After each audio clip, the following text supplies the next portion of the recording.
गुरुर्विष्णुः गुरुर्देवो महेश्वरः गुरुस्साक्षात् परं ब्रह्म तस्मै श्रीगुरवे नमः। वागर्धाविव सम्पृक्तौ वागर्धप्रतिपत्तये जगतः पितरौ वन्दे पार्वती परमेश्वरौ।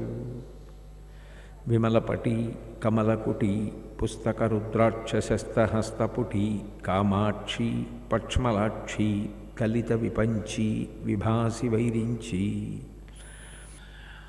సిరిమమ్ము బ్రతకెంగచూచుటకనై శృంగారవేషంబుతో నరుదేనోపునటంచు గోపికలు జిహ్వల్రాక మోహించి తత్పరలై చూడ లతాంగిపోయికనియన్ పర్యంక మధ్యంబునన్ బరుభస్వానలతేజు దుర్జనవధ ప్రారంభకుంఢింబకున్ అంటారు పోతన గారు. కంసుని పనుపున ఇంకా పళ్ళు కూడా రానటువంటి పిల్లలందరినీ కూడా సంహరిస్తాను అని చెప్పి ప్రతిజ్ఞ చేసి బయలుదేరినటువంటి పూతన తన యొక్క స్తనముల యందు విషమును ఉంచుకొని బయలుదేరి శిశుహత్య చేయడం కోసం వెడుతోంది. అలా ఆకాశ మార్గంలో ప్రయాణిస్తున్నటువంటి ఆ పూతన వ్రేపల్లె మీదకు వచ్చింది. వచ్చేటప్పటికి అక్కడ కొత్తగా జన్మించినటువంటి కృష్ణ పరమాత్మ ఉన్నారు అని తెలుసుకుంది. ఆ పిల్లవాడు ఉన్నాడు కాబట్టి పళ్ళు రానివాడు, కొత్తగా జన్మించినవాడు, పుట్టి ఇంకా 1-2 రోజులే అయింది కాబట్టి ఇప్పుడు ఈ పిల్లవాడిని మనం సంహరించాలి అని నిర్ణయం చేసుకుంది. వెంటనే కామరూపి కాబట్టి లక్ష్మీదేవి ఎలా ఉంటుందో అంత సౌందర్యవంతమైన రూపాన్ని పొందింది. చిన్న చిన్న ఊళ్ళల్లో ఎవరైనా కొత్త వాళ్ళు వచ్చి నడిచి వెడుతుంటే ఆ ఊరిలో ఉన్నవారు తొందరగా గుర్తుపడతారు. ఆ వ్రేపల్లెలో ఆమె నడిచి వెడుతుంటే వ్రేపల్లెలో ఉన్న వాళ్ళందరూ ఆమెను చూసి ఆశ్చర్యపోతున్నారు. సిరిమమ్ముం బ్రతకంగ చూచుటకొనై శృంగారవేషంబుతో నరుదేనోపునటంచు గోపికలు జిహ్వల్రాక మోహించి తత్పరలై చూడా. అక్కడ ఉన్నటువంటి ఆ గోపికలు గోపాల బాలురు మొదలైన వారందరూ కూడా ఈమె చూస్తే సాక్షాత్ లక్ష్మీదేవిలా ఉంది, ఎవరో కొత్త వనిత అని మీరెవరమ్మా అని కూడా అడగడం మర్చిపోయి ఆమె వెంట నడుస్తూ వెడుతున్నారు వాళ్ళందరూ. తత్పరలై చూడ లతాంగిపోయి కనియన్ పర్యంక మధ్యంబునన్ పరు భస్మానల తేజు దుర్జనవధ ప్రారంభకుంఢింబకున్.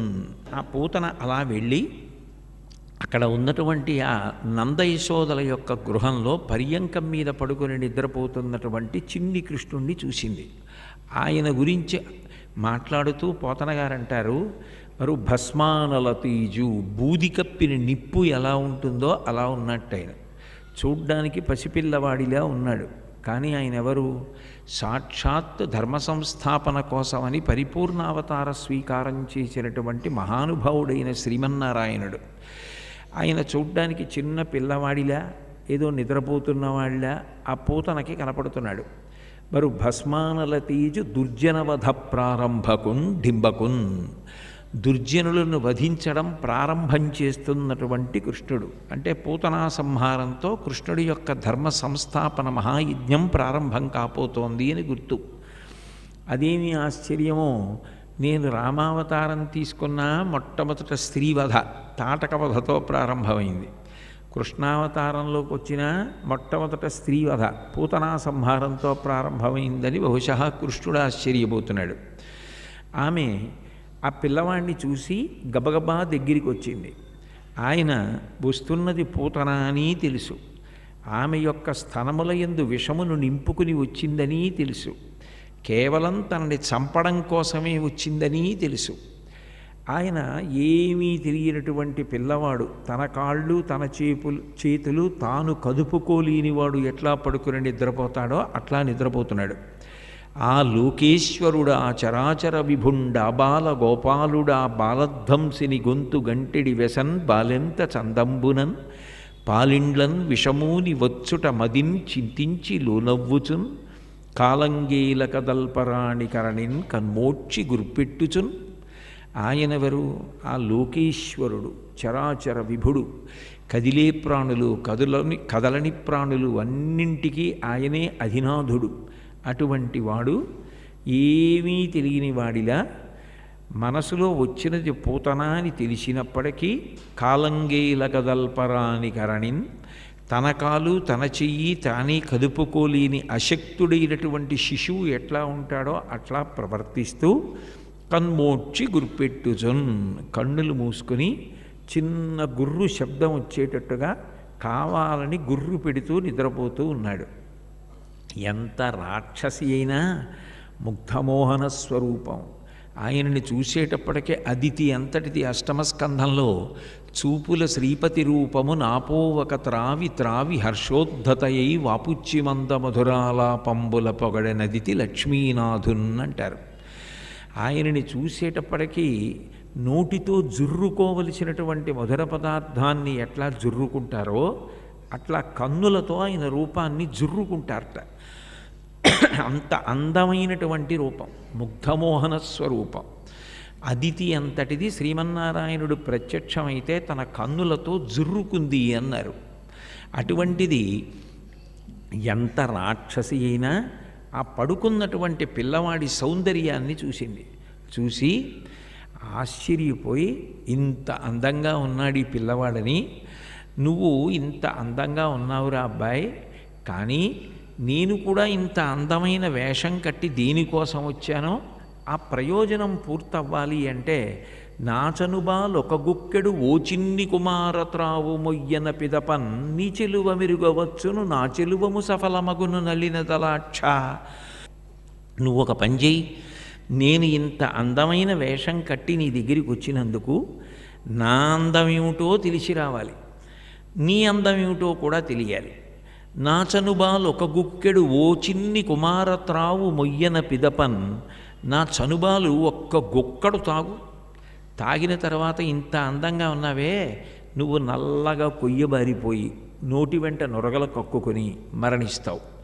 ఇంత అందంగా రూపం కట్టి వచ్చినటువంటి నేను నా యథార్థ స్వరూపాన్ని నేను పొంది వెళ్ళిపోతాను. కాబట్టి నీ అందం ఏమిటో బయటపడాలంటే, నీ అందం తగిన వికారాన్ని పొందాలంటే నా చనుబాలు ఒక గుక్కెడు ఓ చిన్ని కుమారత్రావు ఒయ్యన పిదపన్ నీ చెలువ మెరుగవచ్చును నా చెలువము సఫలమగును నలిన దలాక్ష అని ఆమె ఆ పిల్లవాడిని ఎత్తుకుని ఒళ్ళో కూర్చోపెట్టుకొని స్తన్యం ఇవ్వడానికి కన్నతల్లి ఎట్లా ప్రయత్నిస్తుందో అట్లా ప్రయత్నిస్తోంది. దూరం నుంచి యశోద రోహిణి చూశారు. వాడు మా బిడ్డడు, మా పాలు తాగుతాడు, పరకాంతల యొక్క పాలు తాగడు, కాబట్టి పిల్లవాడిని విడిచిపెట్టు విడిచిపెట్టు అంటున్నారు. ఆమె స్తన్యము తెలిసో తెలియకో ఒక్కసారి నోట్లో పెట్టుకున్నంత మాత్రం చేత శిశువు వెంటనే మరణిస్తాడు. అంత భయంకరమైన విషాన్ని ఆమె నింపుకుని వచ్చింది. అటువంటి విషం ఊరుతుంది, మాతృత్వానికే కళంకం ఆమె. కాబట్టి ఇప్పుడు ఆమె పాలివ్వడానికి ప్రయత్నిస్తోంది. చిన్ని కృష్ణుడు నిజంగా ఏదో గాఢ నిద్రలో ఉన్నటువంటి పిల్లవాడికి పాలివ్వడానికి తల్లి ప్రయత్నం చేస్తే నిద్రలేచి ఎట్లా గారాబం చేస్తాడో మారాం చేస్తాడో అట్లాగే ఆయన కూడా గారాబం చేసి మారాము చేయడం మొదలుపెట్టాడు.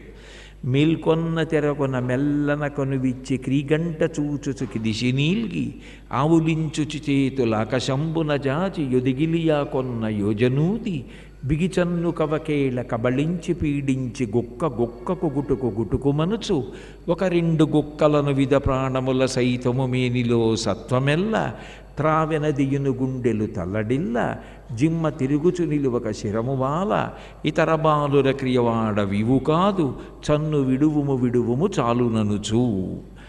ఆమె పాలివ్వడానికి ప్రయత్నిస్తే ఆ చిన్ని కృష్ణుడు మేల్కొన్న తెరకొన మెల్లన కనువిచ్చి క్రీగంట చూచుచు గిదిసి నీల్గి.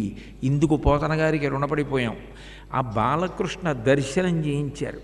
హృదయంలో ఆ బాలకృష్ణుని యొక్క దర్శనమైనంత మాత్రం చేత మనుష్య జీవితం ధన్యత పొందుతుంది. నిద్రపోతున్నటువంటి పిల్లవాడిని ఎక్కడికో ప్రయాణంలో బయలుదేరాలని పిల్లాడిని పాలిచ్చి తీసుకెడదామని తల్లి ఒళ్ళో పడుకోబెట్టుకుని బలవంతంగా పాలివ్వడానికి ప్రయత్నం చేస్తే పిల్లవాడు ఎట్లా కళ్ళు తెరుస్తాడో అట్లా ఏదో గాఢ నిద్రలో ఉన్నవాడు మత్తుగా బరువుగా కనురెప్పలు ఎత్తినట్టుగా కనురెప్పలెత్తి రెండు చేతులు పైకెత్తి ఆ చిన్ని చిన్ని చేతులు ఒక్కసారి ఏదో ఒళ్ళు విరుచుకున్నట్టుగా విరుచుకొని క్రీగంట చూచుచు గిదిసి నీల్గి, వచ్చినది మా అమ్మ కాదు పూతన వచ్చింది అని చెప్పి కళ్ళు మళ్ళీ మూసేసి క్రీగంట కంటి యొక్క చివరి భాగంలోంచి ఒక్కసారి పూతనని చూసి నిద్రపోతుంటే అమ్మ పాలిస్తోంది ఏమిటని పిల్లవాడు విసుగుతో నీల్గినట్టుగా కొద్దిగా శబ్దం చేసి గిదిసి నీల్గి ఆవులించుచు చేతులాకసంబున జాచి యొదిగిలియా కొన్న యోజనూది, మళ్ళీ ఏదో నిద్రొచ్చేస్తున్నట్టుగా ఓ చిన్ని ఆవలింతొకటి ఆవలించి బిగుచన్ను కబకేళ కబళించి పీడించి గుక్కకు గుటుకు మనుచు తన చేత్తో ఆ పూతన స్తన్యాన్ని పట్టుకొని గుటుక్కుమని చప్పుడొచ్చేటట్టుగా ఆమె స్తన్యములోని పాలు 2 గుక్కలు తాగాడు. త్రావె నదీలు గుండెలు తల్లడిల్ల, ఆ 2 గుక్కల పాలతో పాటుగా పూతన శరీరంలోంచి ఆమె ప్రాణములను కూడా తాగేశాడు. వెంటనే జిమ్మ తిరుగుచు నిలువక శిరమువాల, ఆమె యొక్క తల పక్కకి వాలిపోయి ఇతర బాలుర క్రియవాడ వివు కాదు చన్ను విడువుము చాలుననుచు, నేను ఎంతోమంది పిల్లల్ని చంపేశాను కానీ నీలాంటి పిల్లాన్ని నేను ఎక్కడా చూడలేదు, నువ్వు నన్నే చంపేస్తున్నావు, వదిలేయి స్తన్యం వదిలేయి అని చెప్పి ఆవిడ గోల పెడుతోంది. పట్టి విడువరాదు నా చేయి అంటారే, అట్లా ఆయన పట్టుకుంటే వదిలిపెడతాడా? ఆయన పూతన యొక్క ప్రాణములను కూడా 2 గుక్కల పాలతో పాటుగా తాగేశాడు. తాగేసేటప్పటికే ఆమె శరీరం 6 యోజనముల దూరం పడిపోయింది. అంత పెద్ద శరీరం, దారుణ లాంగుల దంతంబులు నగగహ్వరముబోలు నాసికయును, గండశైలాకృతి కల కుచయుగమును విరిశితూలెడు పల్ల వెంట్రుకలును, చీకటి నూతుల జనయునేత్రంబులు పెనదిబ్బ పువ్వులెడు పెద్ద పిరుదు, జాగుకట్టలబోలు చరణోరు హస్తంబు వంకిన చెరువుతో నెనయు కడుపు, కలిగి షట్క్రోశ దీర్ఘమై కదిసి చూడ, ఆమె శరీరం 6 క్రోశుల దూరం పడింది. కలిగి షట్క్రోశ దీర్ఘమై కదిసి చూడ, భయదమగుదాని కళేబరము చూచి గోపీజనంబులు గుమిగూడి బెగడుచుండిరి మనమున బెదరు కదిరి. 6 క్రోశుల దూరం పడిపోయినటువంటిది అంటే ఇంచుమించుగా 6 క్రోశుల దూరం అంటే ఓ 5 కిలోమీటర్ల దగ్గర అంత పెద్ద శరీరం పడిపోయింది. దారుణలాంగల దండదంతంబులు, నాగేటి చాలంటారే, పొలం దున్నుతున్నప్పుడు నాగలికి చాలా పదునుగా ఉండేటటువంటి ఇనప పరికరం లాంటిది ఒకటి ఉంటుంది. అది భూమి లోపలికి దిగి పెళ్ళలుగా పైకి భూమి వచ్చేసేటట్టుగా దున్నుతుంది. అట్లా దున్నడానికి ఉపయోగించే నాగేటి చాలు ఎలా ఉంటుందో అటువంటి కోరలు, అటువంటి దంతములు ఉన్నాయి ఆవిడికి. గండశైలాకృతి కల కుచయుగమును విరిశితూలెడు పల్ల వెంట్రుకలను, గండశైలములు పెద్ద పెద్ద బండరాళ్ళు ఎలా ఉంటాయో అటువంటి స్తనములు, చల్లుకుపోయినటువంటి పొదలలో ఉన్న తీగలలా ఉన్నటువంటి ఆమె వెంట్రుకలు, ఆ తల వెంట్రుకలు, ఆ పైన చీకటి నూతుల జనయునేత్రంబులు, చీకటి నూతులను ఉంటాయి. చాద వేస్తే వెళ్ళింది అని తెలియదు, వెళ్ళింది అని తాడైపోయింది కాబట్టి అనుకోవాలి.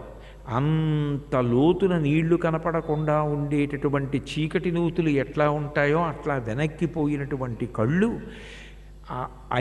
బాగా నీళ్ళన్నీ ఇంకిపోయిన తరువాత ఎండిపోయిన చెరువు ఎలా ఉంటుందో అట్లా వెనక్కిపోయినటువంటి కడుపు, జాగుకట్టలబోలు చరణోరు హస్తంబు, ప్రధానమైన కాలవ దగ్గర నుంచి పొలంలోకి నీళ్లు వెళ్ళడానికి తవ్విన పిల్ల కాలవలు ఎలా ఉంటాయో అట్లా పొడుగైనటువంటి కాళ్ళు చేతులు, చరణోరు హస్తంబు అంకిన చెరువుతో నెనయు కడుపు, కలిగి షట్క్రోశ దీర్ఘమై కదిసి చూడ, 6 క్రోశుల దూరం పడిపోయినటువంటి ఆమె శరీరాన్ని చూసి గోపీజనం అంతా కూడా హడిలిపోయి, ఇంత భయంకరమైనటువంటి రాక్షసి రేపల్లెకొచ్చింది, ఇంతకు ముందు ఎప్పుడూ ఇటువంటి ఉత్పాతం జరగలేదు, అసలు ఈ పిల్లవాడేమైపోయాడు, అసలు ఎక్కడున్నాడు, ఇంత పెద్ద శరీరంలో ఆ పిల్లవాడు ఎక్కడన్నా నలిగిపోయాడా, లేకపోతే ఈ శరీరాన్ని చూసి హడిలిపోయాడా అని బెంగ పెట్టుకుని వాళ్ళు వెతికితే ఏమీ తెలియనటువంటి అమాయకపు పిల్లాళ్ళ అంతపూతనా సంహారం చేసినటువంటి వాడు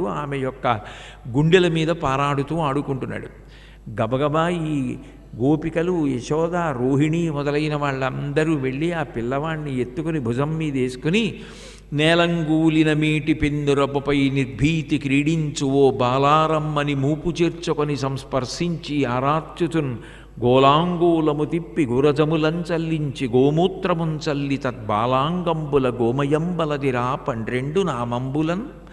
ఆయనని తీసుకొచ్చి ఆవు దగ్గరికి తీసుకెళ్ళి ఆవు వెనక తట్టులో పెట్టి ఆవు తోక పిల్లవాడి చుట్టూ తిప్పి ఏదైనా జడుచుకుని ఉంటే ఆ జడుపు పోవాలని, పిల్లవాడికి భయం కలిగితే భయం పోవాలని, ఉగ్రగ్రహముల యొక్క దృష్టి సోకితే అది తొలగిపోవాలని ఆవు తోక తిప్పి ఆవు పేడ, ఆవు మూత్రము రెండూ తీసి మూత్రం జల్లి పేడ ఆయన యొక్క ప్రధానమైన అవయవములకు అలదుతూ ఏదో భుజములకు హృషీకేశుడు రక్ష, పొట్టకు గోవిందుడు రక్ష, కాళ్లకు వామనుడు రక్ష, ఇట్లా ఎవరివి ఆ పేర్లు?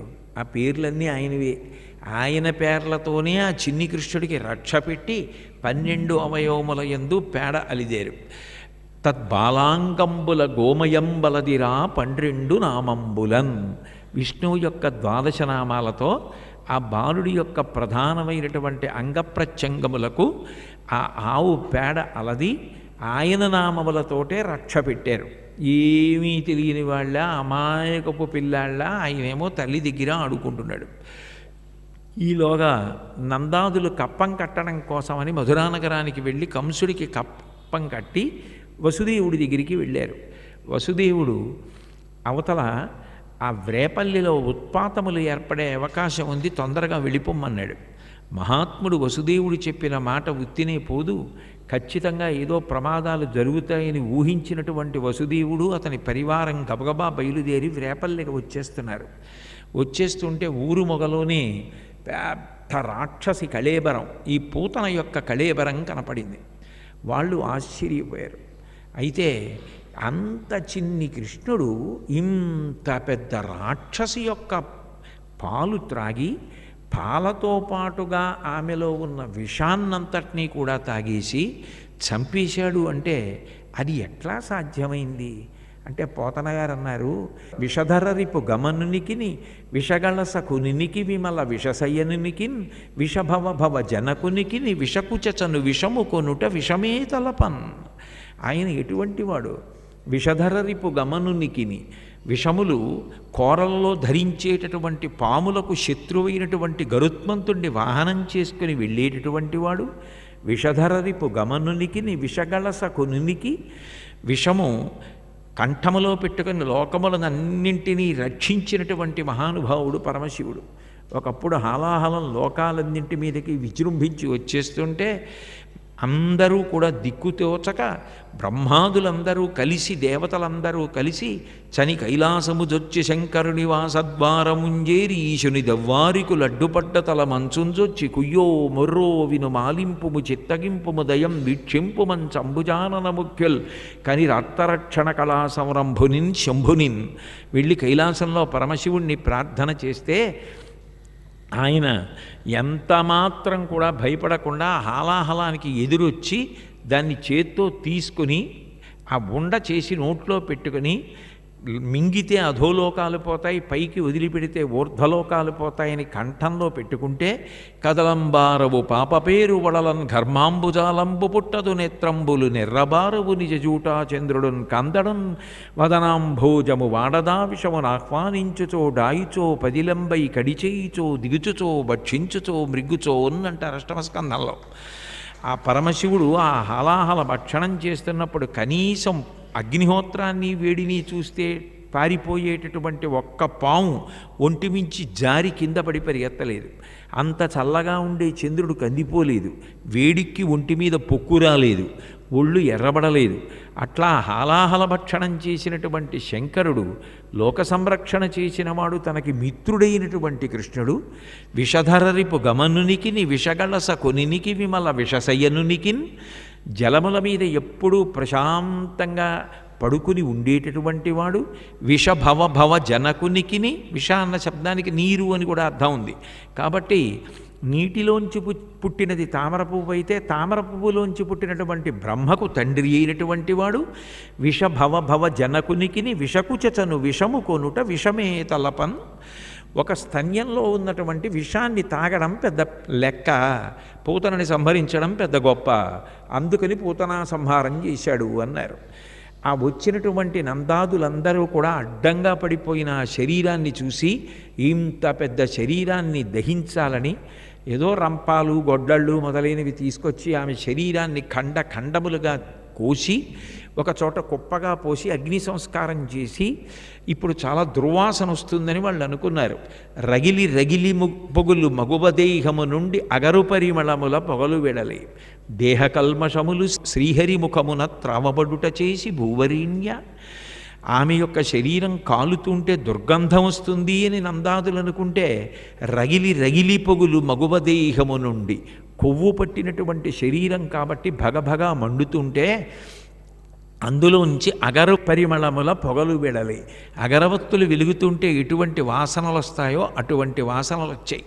ఎందుకని? ఆమె ఎందు పాపములు ఉంటే కదూ. దేహకల్మషములు శ్రీహరి ముఖమున త్రావబడుట చేసి భూవరీణ్య. ఆమె దేహమునందు ఉన్నటువంటి సమస్త కల్మషములు కూడా ఆమె యొక్క విషముతో పాటు పాలతో పాటు శ్రీహరి తీసేసుకున్నారు. కాబట్టి ఇప్పుడు ఆమె పూతన, ఆమె ఎందు ఏ పాపము లేదు, ఏ దోషము లేదు, ఏ కల్మషము లేదు. కాబట్టి ఇప్పుడు ఆమె శరీరము దహింపబడుతుంటే అందులోంచి అగరువాసనలు వచ్చాయి. ఆశ్చర్యపోయారు. హరితన మీదన్ కరములు పదములనిడి చన్ను కుడిసి కదిసిన మాత్రం హరిజనని పగిది పరగతి గరిగెను దురితములు బాసిన సురంగనయున్. శ్రీమన్నారాయణుడు చిన్ని కృష్ణుడుగా ఉండి ఆమె మీద చేతులు వేసి ముట్టుకున్నందుకు, ఆమెని కాళ్లతో తాకినందుకు, ఆమె తల్లిలా నటించి వచ్చి స్తనములయందు విషమును పెట్టుకుని కృష్ణుణ్ణి చంపుదామన్న భావనతో వచ్చిన తల్లిలా పాలిచ్చింది కాబట్టి, తల్లి దగ్గర పాలు తాగినట్టు తాగాడు కాబట్టి, ఆమె శరీరాన్ని తన కాళ్ళ చేతులతో స్పృశించాడు కాబట్టి, నిజంగా శ్రీ మహావిష్ణువుకి కృష్ణ పరమాత్మకి తల్లి అయినటువంటిది ఎటువంటి గతులు పొందుతుందో పూతన కూడా అటువంటి గతులకే వెళ్ళిపోయింది. హరితన మీదన్ కరములు పదములనిడి చన్ను కుడిసి కదిసిన మాత్రం హరిజనని పగిది పరగతి కరిగెను దురితములు బాసిన సురంగనయున్. హరి వెన్నునికొక పరివిషముగు చన్నిచ్చిన బాలహంత్రి చనినట దివికిన్. వెన్నుని కనిపించుచు తన చన్నిచ్చిన సతికి మరియు జన్మము కలదే. చిన్ని కృష్ణుణ్ణి చంపేద్దామని చెప్పి తల్లిలా నటించి పాలిచ్చినటువంటి పూతనే ఉత్తమ లోకాలకు వెళ్ళిపోతే, ఈయన నా కుమారుడు అన్న ప్రేమ భావనతో ప్రతిరోజు పాలిచ్చి పెంచి పోషించినటువంటి యశోద పొందేటటువంటి ఉత్తమ లోకాలు ఎవరు చెప్పగలరు? వెన్నునికి ఒక పరి విషముకు చన్నిచ్చిన బాలహంత్రి చనినట దివికిన్. వెన్నుని కనిపించుచు తన చన్నిచ్చిన సతికి మరియు జన్మము కలదే. హరిగని చన్నుల కుడిపెడు తరుణుల ప్రాపించు పదము తలపన్వశమే. హరియారగించుటకు పాల్కురిషడి ధేనువులు ముక్తి కొసల చెరించున్. తల్లి కాబట్టి యశోద పాలిచ్చింది. మరి ఆ నందవ్రజంలో ఉన్నటువంటి గోపకాంతలు వాళ్ళందరూ స్వచ్ఛమైన హృదయంతో చిన్ని కృష్ణుడు అన్న ప్రేమతోటి ఇళ్లల్లో పాలిచ్చారు, పెరుగు పెట్టారు, వెన్న పెట్టారు, నెయ్యి పెట్టారు, పాలు తాగించారు. ఇన్ని చేసినటువంటి వాళ్ళు అంత ప్రేమతో తల్లులు కాకపోయినా తల్లుల్లా ప్రేమతో పోషించిన వాళ్ళు ఉత్తమ గతులకే వెళ్ళారు. మనుష్యులు కాకపోయినా లక్ష్మీనాథుడు శ్రీకృష్ణుడు పుట్టాడన్న ఆనందంతో తెలియక భావజాలమునందు స్పష్టత లేకపోయినా ఆ పరవశంతో అన్ని పాలిచ్చిన ఆవులు అవి కూడా పరగతికే వెడితే ఇంకా భేదం ఎక్కడుంది? మోక్షము అన్నదాని కూడా దాటిపోయిన తర్వాత ఏదైనా ఉంటే ఇక ఉండే అవకాశం లేదు. ముక్తి కొసల చెరించున్నక్కడ ఈ ఆవులు తిరుగుతున్నాయి. అంటే ఆ ఆవులు పొందినటువంటి అదృష్టం అంత గొప్పది. హరిగని చన్నుల కుడిపెడు తరుణుల ప్రాపించు పదము తలపన్వశమే. హరియారగించుటకు పాల్కురిచెడి ధేనువులు ముక్తి కొసల చెరించున్. పూతన సంహార ఘట్టం ద్వారా మనకు ఒక విషయం అర్థమవుతుంది. నిజానికి పూతన వచ్చింది కృష్ణుడి మీద ప్రేమతో కాదు, కృష్ణుడికి పాలిచ్చి పోషిద్దామని కాదు, కృష్ణుణ్ణి చంపుదామని వచ్చింది. విషాన్ని పట్టుకొని వచ్చింది, విషంతో కూడిన పాలిచ్చింది. అయినా కూడా అమ్మలా పాలిచ్చావు కాబట్టి, నువ్విచ్చిన పాలు తాగాను కాబట్టి నీ కల్మషములు తీసేసి నిన్ను ఉత్తమగతులకు పంపిస్తున్నానన్నాడు. మనం ఏదైనా ఒక పదార్థాన్ని అనుభవించే ముందు, ఏదైనా తినే ముందు ప్రేమతో ఇది మనకి భగవంతుడు అమర్చినది అన్న ప్రేమ భావనతో నివేదన చేసినప్పుడు అది ప్రసాదమవుతుంది. అయితే ఆయన నిజంగా తింటాడా అంటే, తినాలి అంటే అగ్నిహోత్రుడి ద్వారా, హవ్యవాహనుడి ద్వారా హవిష్యమును దేవతలకు ఇవ్వాలి. కానీ నైవేద్యం పెట్టినప్పుడు నిజంగా తింటారా అంటే, చూపుల చేత ఈశ్వరుడు స్వీకరిస్తాడు. అసలు నిజానికి ఆ చూపులతోనే ఈ బ్రహ్మాండాలన్నింటినీ కూడా సృష్టించాడు. అసలు పోతన గారి మొదటి పద్యమేది, శ్రీకైవల్య పదంబు చేరుటకునై చింతించదన్ లోకరక్షైకారంభకు భక్తపాలన కళా సంరంభకున్ గ్రానవోద్రేక స్తంభకు కేళి లోల విలస దృగ్జాల సంభూత నానా కంజాత భవాండ కుంభకు. బ్రహ్మసూత్రాల్లో ఉన్న విషయాన్ని ప్రతిపాదన చేశారు. కేవలము తన చూపుల చేత ఈ సమస్త బ్రహ్మాండములను సృష్టించి నిర్వహించగలిగినటువంటి సమర్థుడైన ఆ పరాత్పరుడు